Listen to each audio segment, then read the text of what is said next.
अयूब साहब कहते रहे, हमें क्या, हम तो अपने टैंकों को लेकर आगे बढ़ते रहेंगे और अपने सैकड़ों टैंकों के साथ ऐसे ही टहलते हुए दिल्ली पहुंच जाएंगे। तो इस तरह से ऐसे टहलते हुए, घूमते हुए दिल्ली पहुंचने का उनका इरादा था।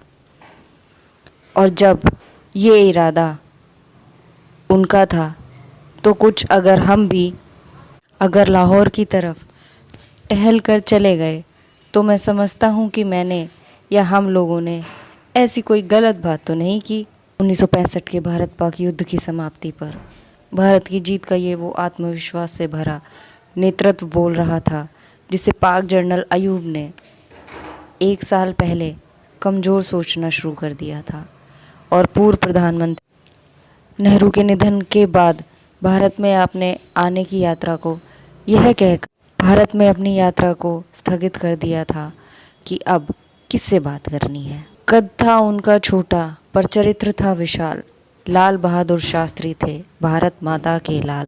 5 फीट 2 इंच के कद वाले इस व्यक्तित्व को भारत पाक युद्ध के समय जब अमेरिकी राष्ट्रपति लिंडन जॉनसन ने भारत को धमकी देते हुए कहा था कि अगर आप भारत पाक का युद्ध समाप्त नहीं करेंगे तो हम भारत को गेहूं के उत्पादन की आपूर्ति बंद कर देंगे। श्री जी को ये बात बहुत चुभी।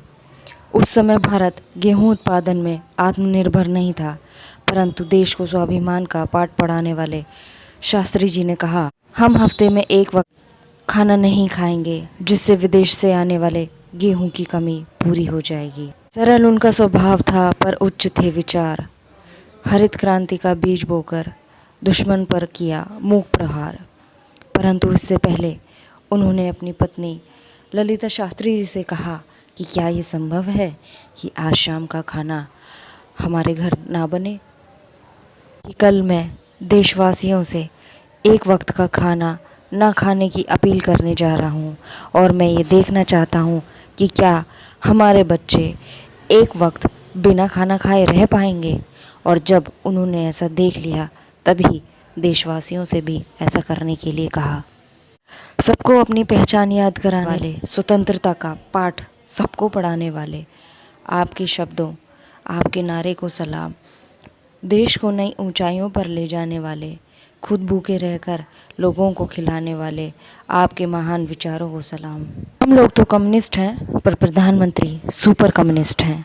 जब रूसी प्रधानमंत्री द्वारा भेंट किए गए कोट को ना पहनने पर शास्त्री जी ने अपना ही खादी का कोट पहना। रूसी प्रधानमंत्री ने झिझकते हुए प्रधानमंत्री शास्त्री जी से पूछा कि क्या आपको वो कोट पसंद नहीं आया।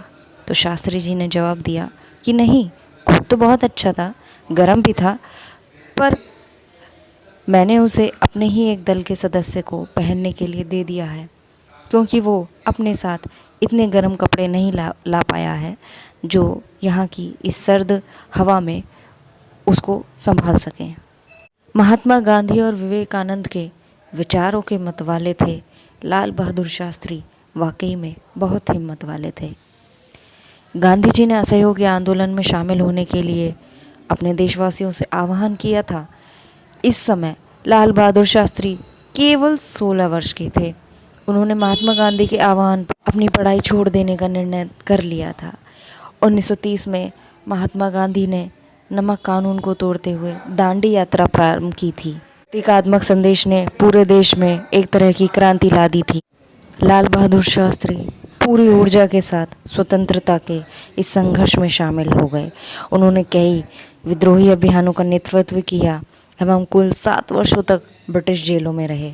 आज़ादी के इस संघर्ष ने उन्हें पूर्णतः परिपक्व बना दिया। देश प्रेम के प्रबल वेग से राजनीति में प्रवेश लिया। भारत की अखंडता और एकता के लिए जय जवान जय किसान का अटल संदेश दिया। आकर्षण चकाचौंध से आता, गुण सदा स्थायित्व लाता। गुणों के धनी और सादगी की मिसाल पूर्व प्रधानमंत्री लाल बहादुर शास्त्री।